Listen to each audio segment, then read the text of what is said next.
So we're down by the bottom of a beautiful bullwing.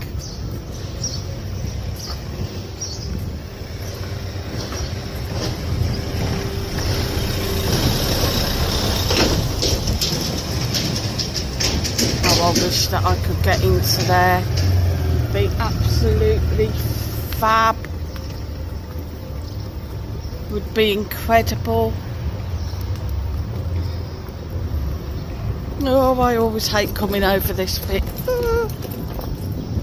So we've got the bullwing here. Sadly closed off to the public.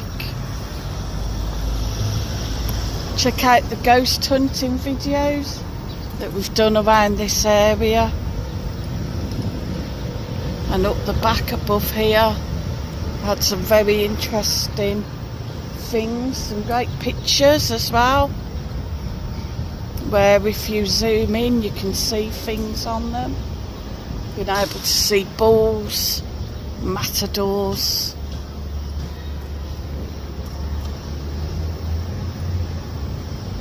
It'd be wonderful if they ever reopened it.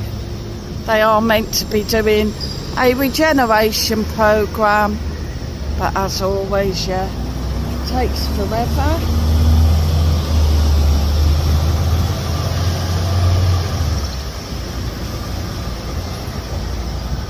So I hope that them birds have come out on the video.